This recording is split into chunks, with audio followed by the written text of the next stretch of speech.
Hello, je suis Aline, coach business chez The Bee Boost. Après des années de freelance en tant que retoucheuse photo, je suis devenue coach business et j'aide désormais les entrepreneurs à booster leur entreprise. Si vous êtes à la recherche de stratégies, d'astuces, de retours d'expérience, de partage et d'une bonne dose de bonne humeur, vous êtes au bon endroit. Dans ce podcast, seul ou avec mes invités, je vous partage tout pour vous inspirer au quotidien, vous aider à atteindre tous vos objectifs et faire en sorte que vous puissiez développer le business de vos rêves. Alors, installez-vous confortablement et c'est parti pour l'épisode du jour. Hello à tous et bienvenue dans l'épisode 217 du podcast Je peux pas, j'ai business. Ai-je besoin de répéter comme à chaque fois à quel point je suis heureuse de vous retrouver pour un nouvel épisode, surtout un épisode comme celui d'aujourd'hui qui est peut-être un petit peu plus avancé en termes de business par rapport à ceux que j'ai l'habitude de faire.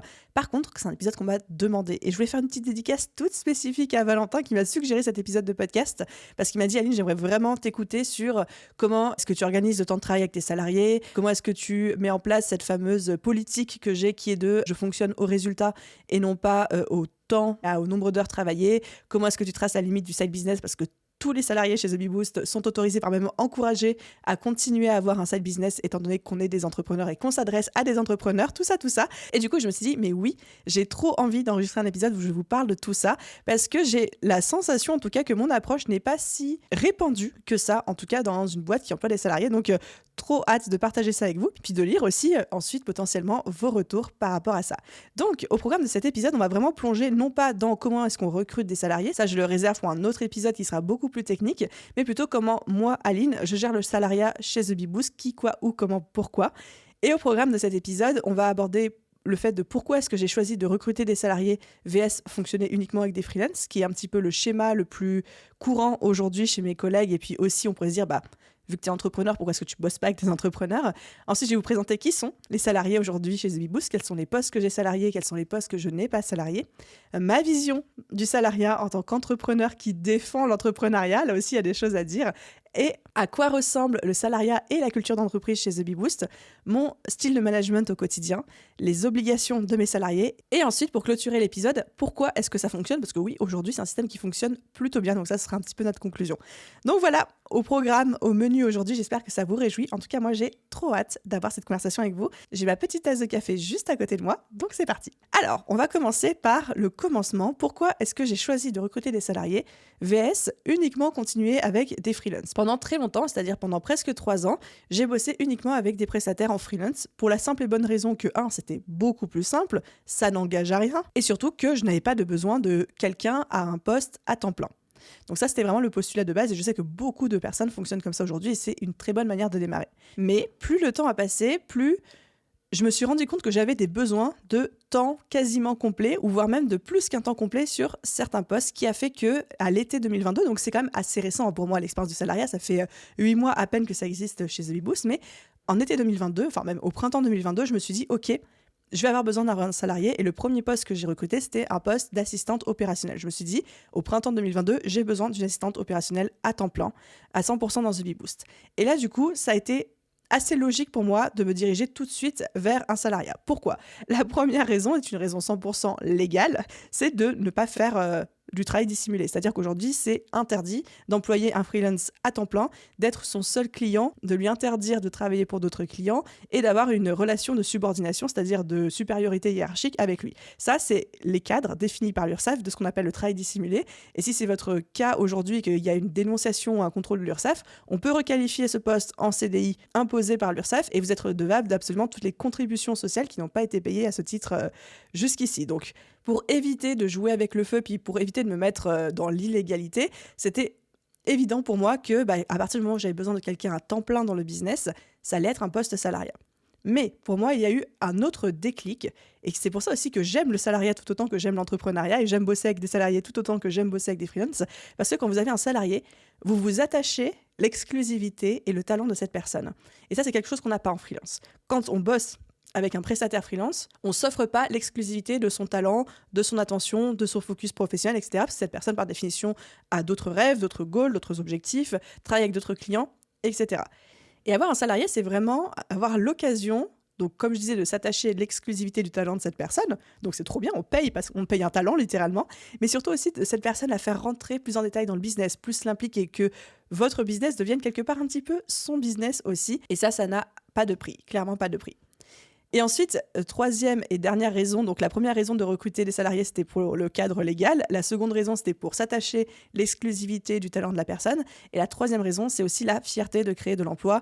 J'en ai déjà un petit peu parlé dans d'autres épisodes ou en fil rouge ou à demi-mot, etc. Mais je suis quelqu'un qui, même si j'ai bien conscience qu'on ne vit pas dans un pays absolument parfait, je suis quand même très fière d'être française, de contribuer à l'économie française. Et pour moi, le fait de créer des emplois sur le territoire français fait aussi partie de mes petites fiertés en tant qu'entrepreneuse.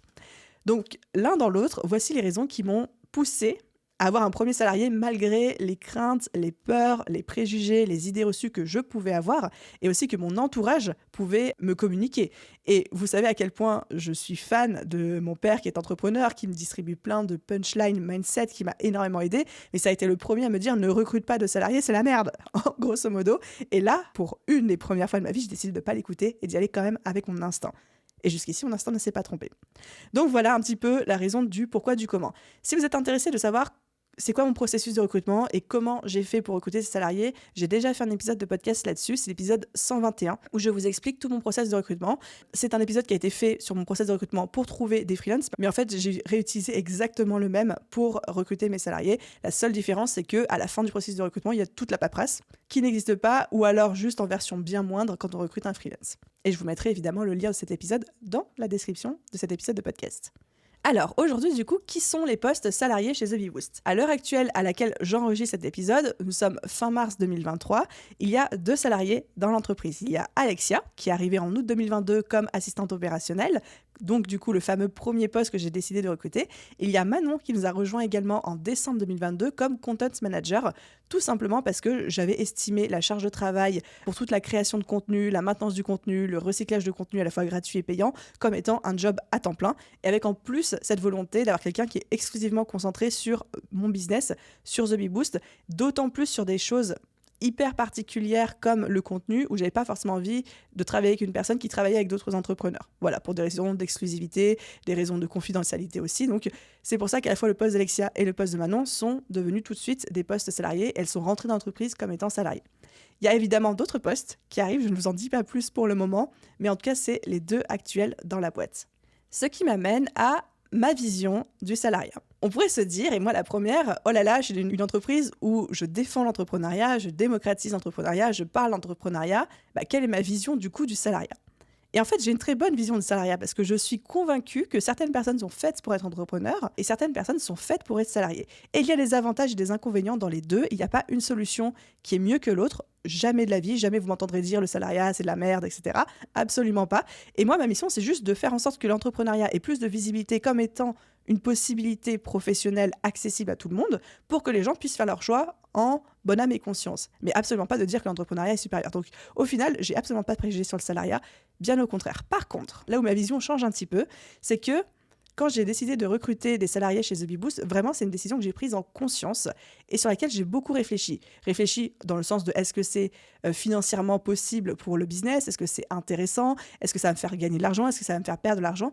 Mais aussi d'un point de vue sens. C'est-à-dire je me suis posée, littéralement, j'ai brainstormé sur qu'est-ce que je veux construire comme image d'entreprise, comme culture d'entreprise, comme entreprise tout court avec The Bee Boost. Maintenant qu'il y a des salariés qui vont arriver, qu'est-ce que je veux que The Bee Boost devienne en termes d'entreprise dans laquelle des salariés vont vivre et vont travailler. Et j'ai fait le choix de construire une entreprise littéralement à l'image de l'entreprise idéale que j'imagine, que moi j'aurais adoré si un jour je devais retourner dans le salariat. J'adorerais être dans une entreprise comme ça. Je me suis dit, cette entreprise idéale, peut-être un petit peu idyllique, c'est ce que je vais essayer de construire avec The Bee Boost pour les gens qui vont y travailler. Et j'ai décidé à ce moment-là, je ne sais pas, il est peut-être encore trop tôt aujourd'hui pour dire si c'était une erreur ou pas une erreur, mais de partir complètement hors du cadre de tout ce que j'ai pu entendre, de tout ce qu'on a pu me dire en termes de il faut faire comme ci, il faut faire comme ça, il faut imposer telle limite, il faut imposer tel cadre, il faut se comporter de telle manière avec tes salariés, il faut les manager de telle façon. J'ai vraiment fait abstraction d'absolument tous les conseils qu'on a bien pu me donner, même à la part de personnes qui managent des salariés depuis 20 ans ou 30 ans. Encore une fois, je ne sais pas si c'est une erreur ou pas, seul l'avenir nous le dira. Et la seule limite que je me suis imposée et que j'ai conservée, c'est le cadre légal et juridique, parce qu'il y a quand même des choses avec lesquelles il ne faut pas rigoler, donc ça, pas de souci.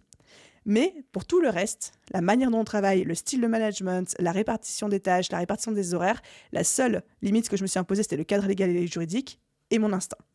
Et mon objectif à moi, mon objectif numéro 1, c'était de construire une entreprise où je traite mes salariés et mon équipe de la même manière que je traite mes clients. C'est-à-dire que je leur porte la même attention, pour ne pas dire même peut-être plus, qu'à mes clients. C'est des personnes que je traite avec bienveillance, avec familiarité, avec humour, avec une confiance que je donne à 100% dès le premier jour. Et mon objectif, c'est qu'ils soient les plus heureux possibles. Et vraiment, aujourd'hui, je traite mon équipe comme si c'était mes premiers clients, les premiers clients du business. Avec une vision vraiment où je veux que les salariés se sentent hyper à l'aise, aiment venir travailler, se sentent impliqués dans ce qui se passe dans l'entreprise. Et même pour vous dire, aujourd'hui, des fois, j'ai même l'impression que les filles de l'équipe, c'est-à-dire que Lou, Alexia et Manon, sont encore plus impliquées dans The Bee Boost que moi. Et elles prennent tellement à cœur à la fois nos objectifs, nos résultats, les retours qu'on a, qu'ils soient positifs, négatifs, etc., que je me dis, ça y est, franchement, ça fonctionne. C'est possible d'avoir quelqu'un qui est autant investi dans le business que nous et qui le fait par passion et par plaisir parce qu'on a su créer une vision, une culture d'entreprise et un cadre dans lequel c'est agréable pour eux et c'est naturel pour eux de faire ça. Donc, pour construire tout ça, je me suis, vous l'avez compris, beaucoup reposée sur mon instinct, sur quelques livres de management que j'ai lus, mais j'ai fait exprès de ne pas en lire beaucoup pour justement ne pas me faire polluer. Et moi, je suis très, je pense que vous le comprenez depuis le temps que certains d'entre vous écoutent les épisodes de podcast, j'ai besoin de faire des erreurs sur le terrain, j'ai besoin d'expérimenter sur le terrain, j'ai besoin de construire et d'itérer sur le terrain pour construire mon expérience. Je ne suis pas quelqu'un qui va lire énormément de livres ou consommer énormément de ressources ou de formations ou de coaching avant de me lancer dans quelque chose. Je préfère y aller à l'aveugle et trouver mes solutions au fur et à mesure. Du coup, si je dois rentrer un petit peu plus dans le concret de ce à quoi ressemble aujourd'hui le salariat, la culture d'entreprise chez The Bee Boost. Sachez que, comme je vous l'ai dit, le seul cadre que je me suis imposé quand j'ai construit notre manière de travailler, notre culture d'entreprise, c'était le cadre légal et juridique. Mais quand je vous dis que je me suis imposé ce cadre et cette limite, c'est-à-dire que dès le début, je ne me suis pas posé de questions, j'ai fait appel à une avocate spécialisée en droit du travail qui m'a accompagnée de A à Z sur mettre en place toutes les formalités nécessaires dans le business pour accueillir des salariés et sur le recrutement de chaque salarié. C'est-à-dire en termes de contrat, en termes de clauses, en termes de démarches administratives à faire, comme par exemple les inscriptions à la médecine du travail, trucs comme ça. Enfin vraiment, elle s'est occupée de tout. Alors on va pas se mentir, c'est quand même un choix onéreux, un choix coûteux, mais je le referai 1000 fois sans hésiter. Pourquoi ? Parce que la première chose, c'est que le droit du travail, c'est très complexe, très complexe, et que moi, j'ai pas le temps, j'ai pas l'énergie, et j'estime que ce n'est plus de ma responsabilité de m'occuper de ça dans les détails, surtout que ça change tout le temps, donc je voulais être accompagnée par une professionnelle. La seconde raison, c'est que pour moi, tout ce qui est légal, juridique, comptable, fiscal, etc., c'est vraiment le genre de choses où on ne peut pas, à l'inverse de ce que je vous ai dit précédemment, c'est pas le genre de truc où on peut sauter de la falaise et construire l'avion au fur et à mesure. Parce que pour moi, tout ce qui est légal, juridique, administratif, il faut se blinder au début, au maximum, pour éviter les soucis ensuite. C'est pas en mode on se lance, on verra bien et on réglera les problèmes au fur et à mesure. Non, parce qu'un problème légal, fiscal, juridique, administratif, c'est compliqué à régler. Donc autant... J'ai pas d'expression mieux que se backuper, mais autant se blinder dès le départ contre toutes les possibilités, y compris sur de quoi est-ce que je suis redevable en tant qu'employeur, comment je construis les contrats de mes salariés, etc., pour que ça convienne à tout le monde. Donc, c'est un des rares cas en business où l'expression « on y va et on règle les problèmes au fur et à mesure » que j'adore vous répéter n'est pas valable. D'autant plus que j'avais analysé que le cas de Bee Boost allait être un petit peu particulier, et on va en reparler juste après, mais on va dire que les salariés ont des droits, des possibilités, des libertés au sein de The Bee Boost qu'on ne retrouve pas de partout.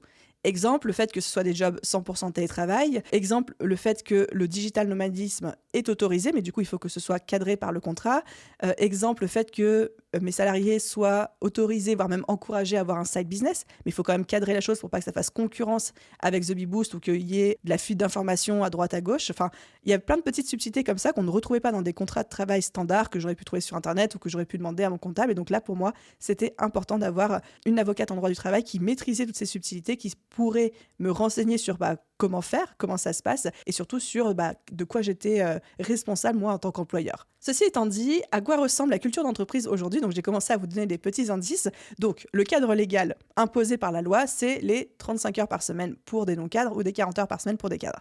Ça, c'est malheureusement non négociable. Bon, je ne peux pas aller à l'URSSAF et dire « Ah, mais moi, il fonctionne au résultat ». Donc, c'est-à-dire que si mes salariés bossent plus ou bossent moins, leur paye restera la même. Ça n'existe pas. Donc, évidemment, on se plie quand même à cette contrainte et à cette exigence-là. Par contre, aujourd'hui, tout le monde chez The Bee Boost est à 100% en télétravail. Ça, c'est le job de base, même si les filles savent qu'elles sont toujours les bienvenues dans les bureaux à Nice, que ça nous fait très plaisir de nous voir, etc. Tout le monde est en 100% télétravail de base. Deuxième particularité, on fonctionne uniquement aux résultats et non pas aux heures. C'est-à-dire que moi, je m'en fiche de savoir si elle se connecte à 9h, à 10h, à 11h, à midi, à 16h, à 18h, si elle travaille à 22h, à minuit.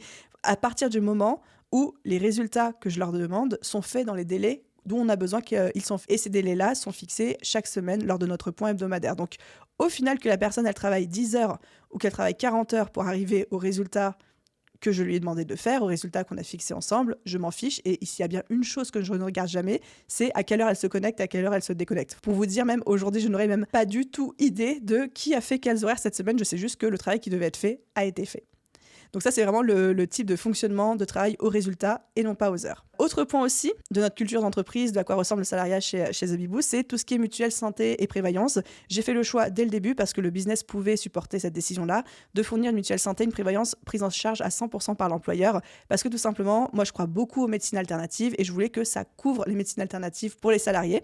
Et généralement, ça se fait que dans les plus hauts forfaits. Et de toute façon, je me disais que c'était aussi normal parce que c'est pour le bien-être des salariés. Donc, pour moi, c'était un petit geste supplémentaire qui était en accord, en tout cas, avec mes valeurs et avec le cadre de travail et l'environnement de travail que je voulais fournir. Autre point un petit peu plus compliqué à mettre en place, celui-ci, c'est la possibilité de faire du digital nomadisme quand on est salarié chez The Bee Boost. Ça a été un petit peu plus compliqué dans le sens où j'avais envie de le proposer, mais légalement, juridiquement, c'est un vrai flou, c'est une vraie zone grise en termes de comment est-ce qu'on déclare un salarié qui travaille à l'étranger, mais quand c'est pas à la demande de l'employeur, donc à ma demande à moi.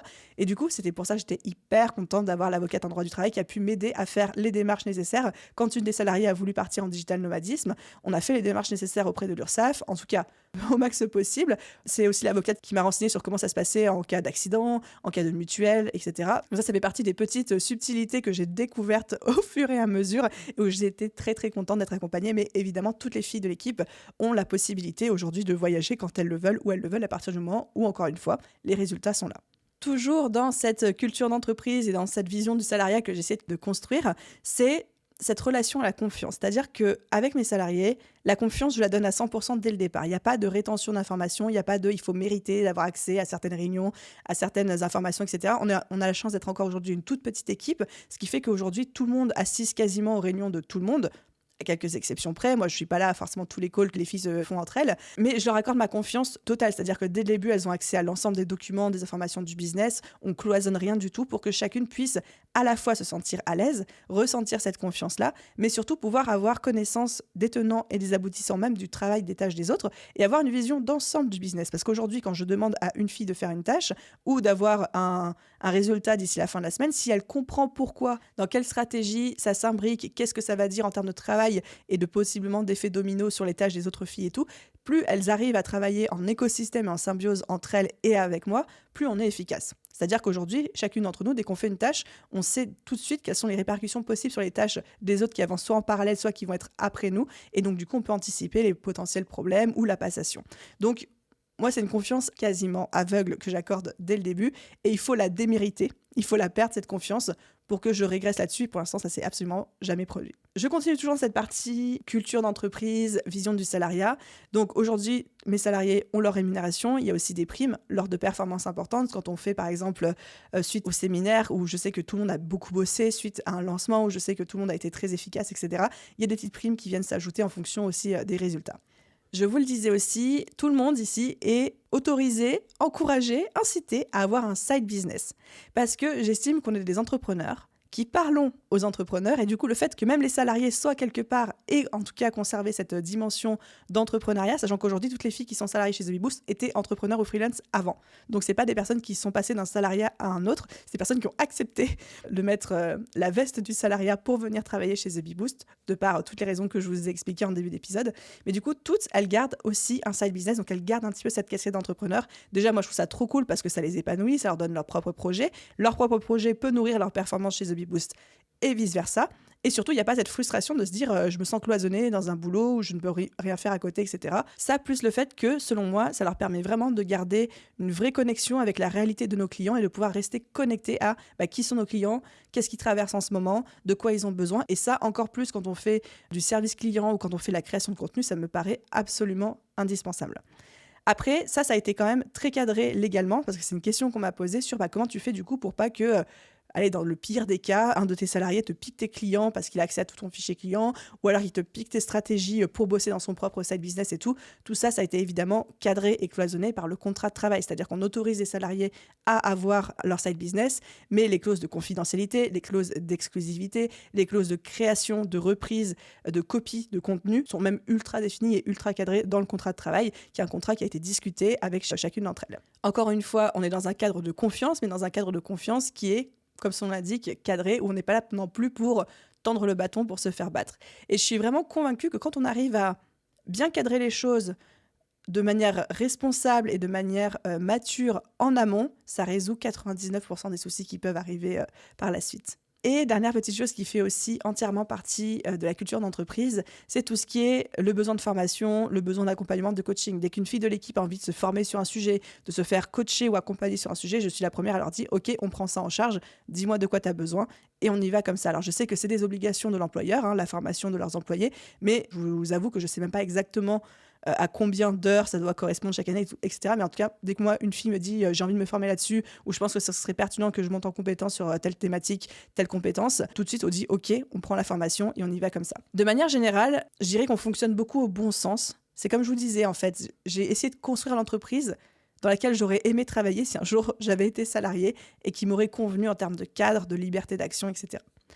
Mais évidemment, parce que là, vous êtes en train de me dire ok, Aline, tu es en train de nous décrire l'entreprise quasi parfaite ou idyllique, etc. Donc, au lieu de nous faire un épisode de podcast en disant à quel point The Big Boost est extraordinaire, c'est quoi les travers de tout ça? Alors, je ne sais pas si ça peut être un travers, mais c'est aussi une des raisons pour lesquelles ce système fonctionne très bien. C'est d'un côté les exigences et les obligations que j'attends de mes salariés. C'est-à-dire que j'ai conscience de proposer énormément d'avantages, une très grande flexibilité, liberté de travail, un cadre de travail relativement privilégié, mais en face, j'ai une exigence folle par rapport aux résultats, au comportement, à l'art de vivre des personnes en face de moi. Aujourd'hui, les obligations, elles ressemblent à ça. Déjà, chaque salarié traque tout son temps travaillé avec Toggle, parce que même si je vous ai expliqué qu'on fonctionne au résultat et non pas au temps passé, moi j'ai quand même des obligations légales par rapport à ma comptable de calculer les heures supplémentaires, de pouvoir potentiellement les justifier, de fournir aux besoins de contrôle de l'URSSAF un relevé horaire des personnes qui travaillent en télétravail. Donc comme c'est du télétravail, comme on n'a pas de badgeuse, comme on n'a pas non plus de relevé horaire, de choses comme ça, chacune des salariés est autonome avec son Toggle.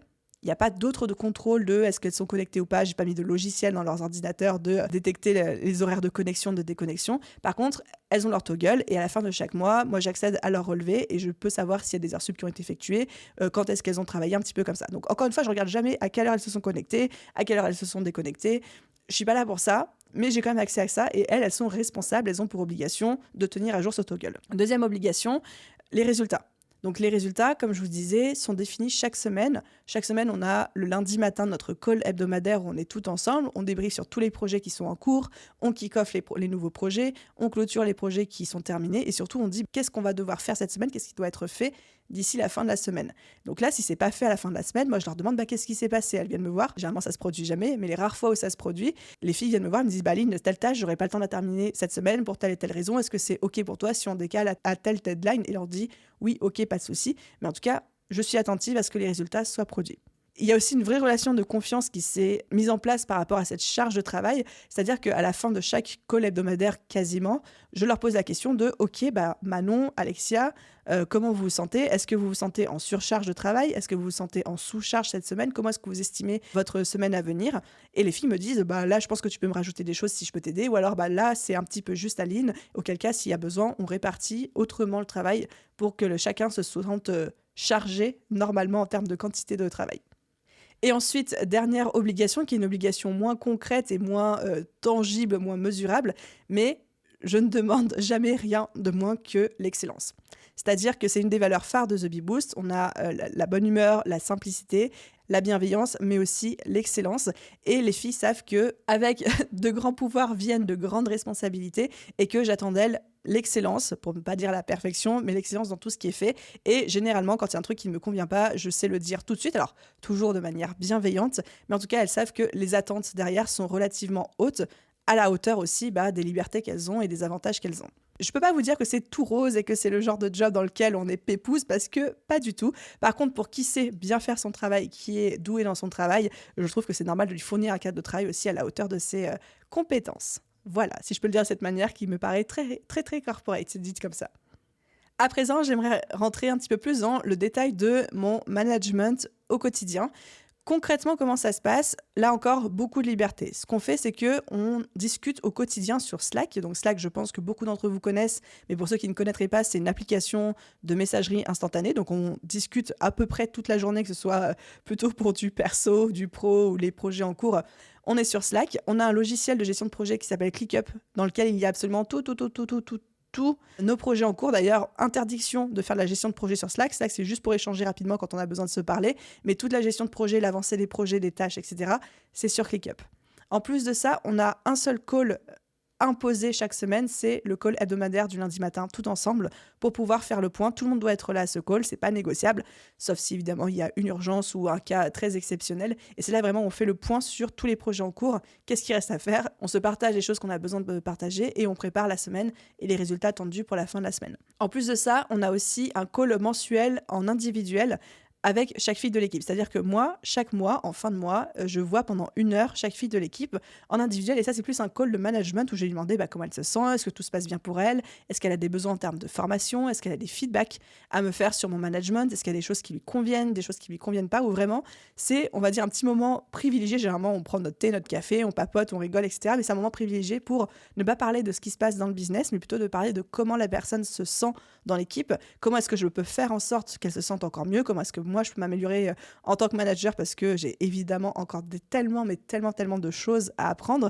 et surtout pouvoir, s'il y en a, désamorcer les petits débuts de frustration le plus vite possible en disant ah bah oui écoute Aline, pour moi, telle chose aujourd'hui, c'est pas vraiment un problème, mais ça m'a un peu frustré ce mois-ci quand t'as dit ci ou quand t'as fait ça. Et moi, tout de suite, je suis capable de me corriger ou d'expliquer pourquoi j'ai réagi comme ça et on trouve une solution, un compromis.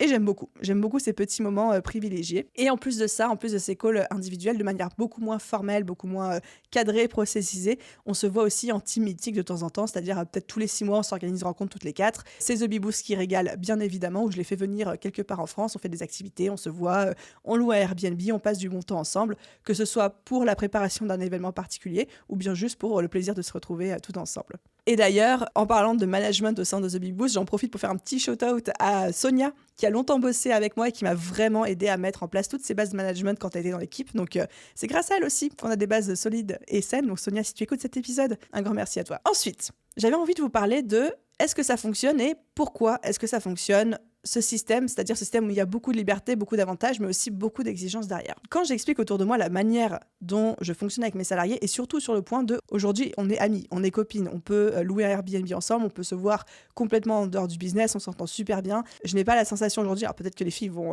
grincer des dents et me détromper en écoutant cet épisode, mais je ne pense pas. Il n'y a pas de relation hiérarchique claire, définie, il n'y a pas de cadre professionnel instauré où on rentre pas trop dans le personnel, etc.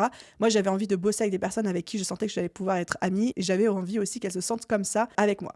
Et généralement, quand j'explique ça, plus plein d'autres choses, dont le fonctionnement au résultat et non au temps passé, la confiance, la liberté, etc. Beaucoup de personnes autour de moi me disent « Oui, moi aussi, j'étais comme ça avant, mais ça n'a pas fonctionné, tu verras, tu t'en rendras compte, etc. » Aujourd'hui, alors c'est vrai que c'est encore très récent, le salariat chez The Bee Boost, ça fait à peine 8 mois, donc ça se trouve dans 1 an, dans 2 ans, j'aurai un discours complètement différent. Mais aujourd'hui, je n'ai eu jamais aucun souci d'abus pour le moment.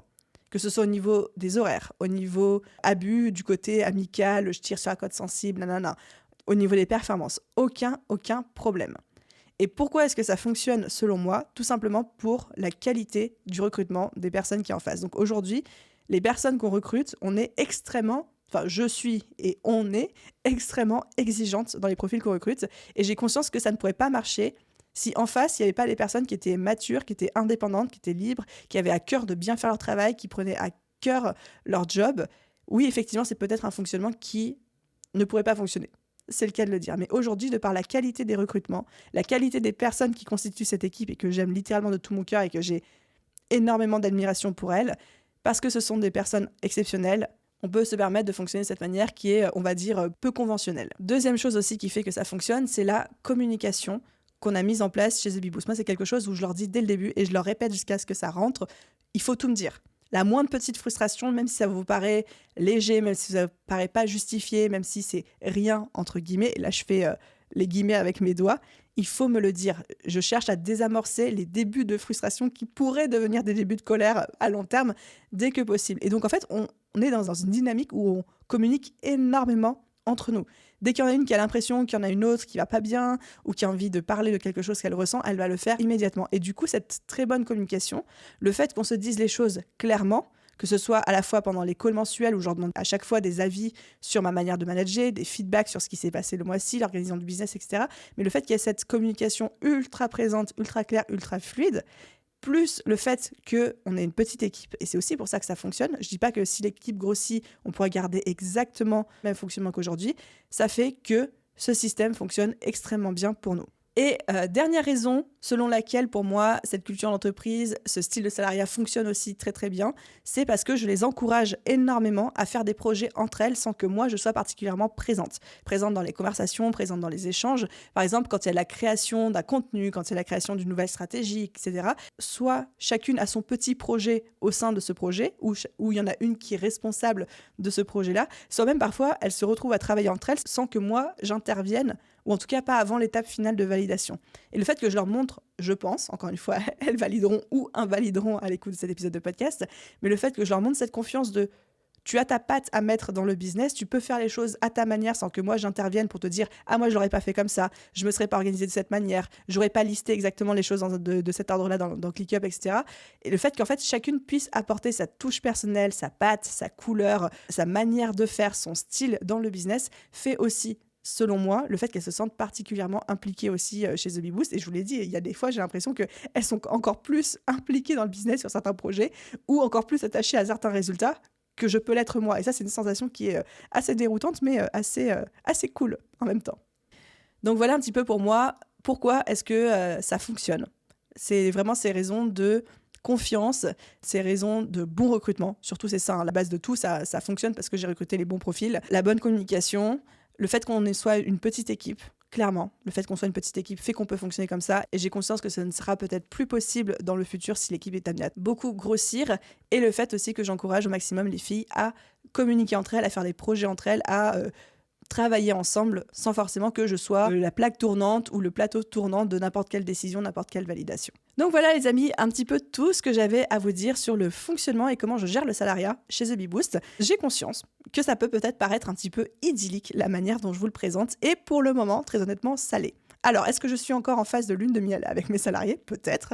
Est-ce que dans 6 mois, 1 an, ça se trouve, j'aurai un discours totalement différent ? Je vous enregistrerai un épisode de podcast en vous disant que c'est trop la merde, que j'aurais jamais dû dire ça parce que ça fonctionne pas du tout.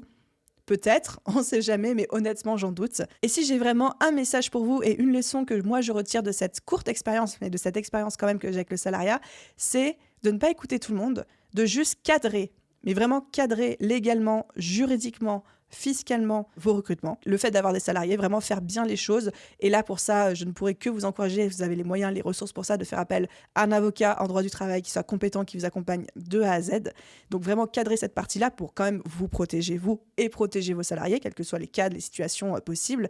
Mais à part ça, de définir clairement votre vision du salariat et de votre culture d'entreprise et de ne pas vous laisser influencer, polluer par les visions et les expériences passées des autres personnes. Il y a toujours des merdes dans toutes les situations. Ça, j'en ai parfaitement conscience, mais c'est pas pour autant qu'il faut agir et construire un cadre de salariat dans son entreprise par peur de tous les scénarios possibles imaginables. Ça, j'y crois pas, de réaliser, de construire quelque chose par peur, mais plutôt de se poser la question de c'est quoi pour moi la culture d'entreprise idéale dans laquelle ça me ferait plaisir d'évoluer, dans laquelle ça me ferait plaisir que mes salariés évoluent, et après de vous concentrer sur le recrutement des bonnes personnes qui vont matcher avec cette culture d'entreprise, avec cette vision. Et c'est aussi pour ça, je pourrais rajouter ça comme raison et conclusion de la conclusion. Si ça fonctionne aujourd'hui chez The Bee Boost, c'est parce que ce soit Alexia, que ce soit Manon, que ce soit tous les freelances aussi qui travaillent avec nous au quotidien, et je pense tout spécifiquement aussi à Lou, ce sont des personnes qui matchent en termes de valeurs, en termes d'éthique, en termes de comportement, en termes de croyances avec la culture d'entreprise, avec la vision que j'ai du salariat. Et c'est aussi pour ça que ça fonctionne. Voilà les amis, j'espère que cet épisode de podcast vous a plu. Valentin, je pense tout spécifiquement à toi. Merci de m'avoir suggéré cette idée d'épisode. J'espère qu'il a répondu à toutes tes questions. Merci de m'avoir écouté blablater jusqu'au bout. Je compte sur vous, comme d'habitude, pour mettre une note et un commentaire sur la plateforme d'écoute de votre choix. Merci si vous prenez le temps et la peine de le faire aujourd'hui. Et à vous tous, je vous souhaite une merveilleuse journée, soirée, après-midi, nuit, où que vous soyez. Et je vous dis à très vite dans un prochain épisode. Bye tout le monde!